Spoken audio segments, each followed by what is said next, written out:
Remember back in 2019 when the world was just starting to readily adopt the streaming platforms that we're all inundated with now?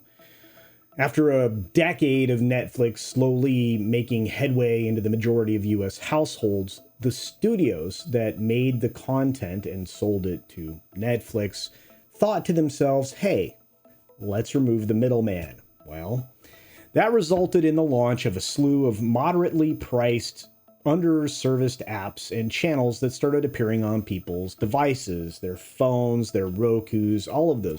And those options, well, they got broader and broader, and some of them rather small. But prior to 2019, people were likely already using things like HBO Go or Showtime Go as extensions of the pay channels that they already, paid for via cable or satellite. The streaming elements to it were, of course, just a bonus, but the studios had designs on bigger things. And for better or worse, of course, people started to watch their favorite programs en masse on a lot of these new tools that were being offered, mostly out of the utility of it all as an extension of their regular viewing practices. So the binge and repeat option was just so darn appealing to people. It really didn't require them to set up any fancy DVR or anything similar like a TiVo. So the true rebirth of streaming kind of began at that moment, or at least a new type of streaming, and some would call it the streaming wars. And you know what? I'll concede to that term. This led to increased competition and lower content quality, which, believe it or not, we're still suffering with right now. The consumers stayed, true, or still stayed true to what interested them across the board, but they were spending increased amount of time on just a few quality exclusives that happened to be on these individual platforms. Occasionally, they were rewarded with something good. Recently, in what might be called or perhaps couched as the incredibly bad news for these streaming entities, we see a significant shift in viewing habits when it comes to any of these services. And this shift isn't very good for those services, but it should have been somewhat predictable based on, the financial situation right now. Let's dive into this story, shall we? Here we go.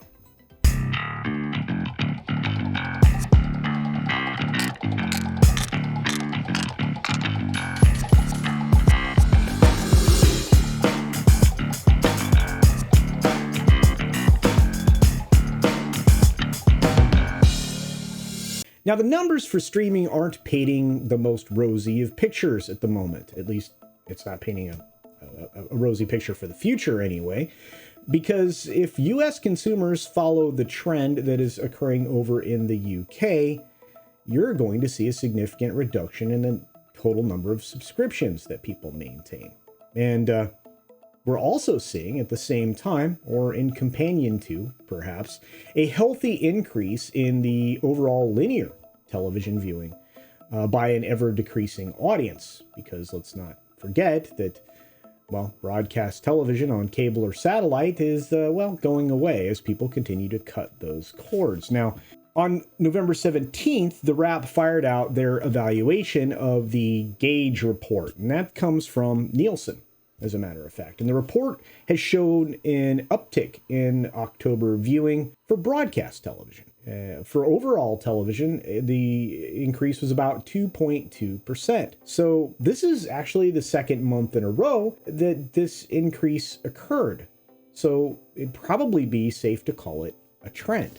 Now, the increase in that 10% of linear viewing is what should be terrifying the streamers right now.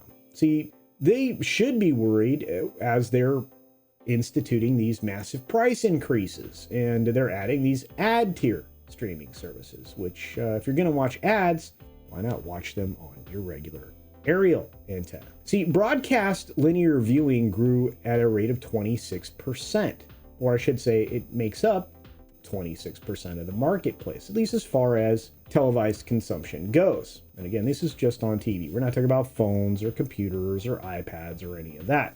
This happens simultaneously with a decrease in, as I mentioned, cable and satellite viewing. You're seeing a loss of ground when it comes to that. You're seeing an increase in linear. You're seeing a small bump also with streaming, but broadcast is the surprising thing. Now, I don't want to get too far ahead of myself. That would be a mistake, because it's important to note that live broadcast events draw huge audiences. And right now, this time of year, we're being inundated with quality linear broadcasts, live sports, in particular, college, professional football, baseball, and pretty soon, basketball. Football really drives a lot of the viewership. So, with that in mind, it's also important to note that streaming had more viewership overall, and that was dominated by one entity, YouTube. It had 8.5% of all televised product out there. And why do I say it that way? Well, because YouTube ultimately is the largest streamer on the planet. They get far more than 8.5% of all viewing. But when it comes to normally televised channels, they make up 8.5% of the market. Now, you have to consider that Netflix is also quite high up there. Now, they don't broadcast linear television, but when it comes to overall streaming between YouTube and Netflix, when it comes to television viewing of streaming content, those two entities make up 15.7% of the market. That's impressive. It's also worth considering that YouTube and Hulu actually offer live TV viewing options, and other things will be doing similar in the future. And that access to those broadcast feeds pushes their numbers up in the broadcast television. Prime Video is actually starting to do that as well with Thursday night football and other things. So they make up pretty decent chunks of the overall television viewing as well, at least when it comes to streaming. So a little bit of apples and oranges, but broadcast television is kind of making a comeback. A high level view here could be changing. Let's step back and take a look at the landscape. Macroeconomic factors are putting extreme pressure on many households right now, at least in North America, and at least when it comes to their television consumption. An ad tier may be no more appealing than watching a broadcast television. The audience may dust off that old, DVR or TiVo, set-top box, whatever they happen to have, in order to run it as a DVR so they can time shift some of the programs that they would rather watch at a different time. It would also make it possible to skip past the commercials, which is the whole point of streaming to begin with. Of course, that's all unlikely, but it's possible, and it might be more and more probable as economic headwinds get more interesting. And my money is on the expansion of YouTube viewership and basically settling into a broadcast relationship as well. But only time will tell. And I've been wrong before. I just don't think that the way things are trending, that'll be the case.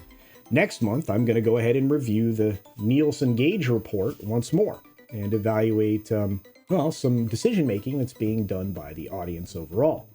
Because that's going to indicate the future for any of these streaming services that also have the ability to do live television.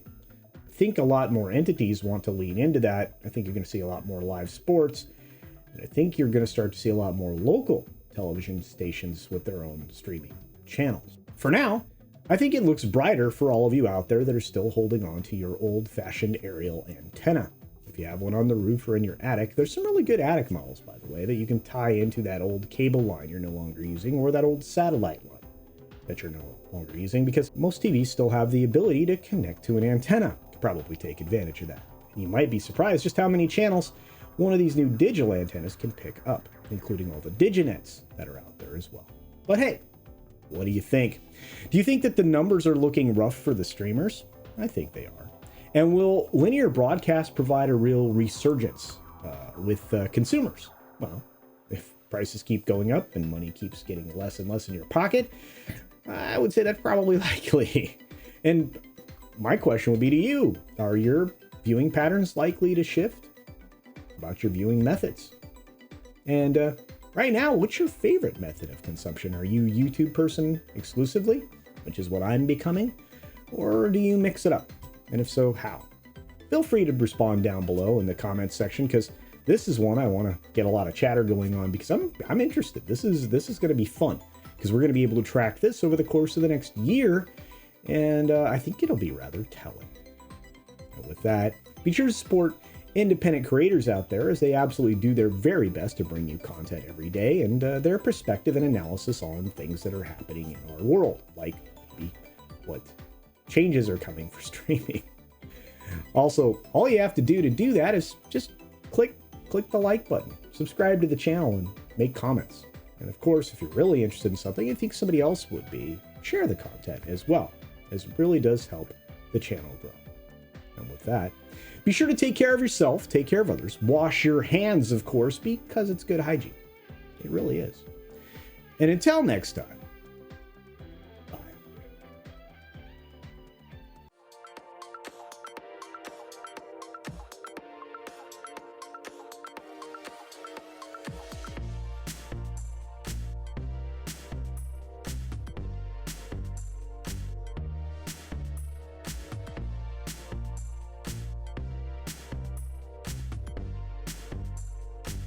And don't forget to check out my Rumble at rumble.com/CultureCasino.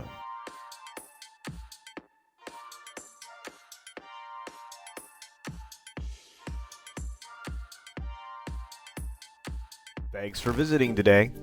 Be sure you're subscribed and hit that for alerts. Yay! Of course, like and share all of the videos that you can, as it helps with the algorithm. Have a great day.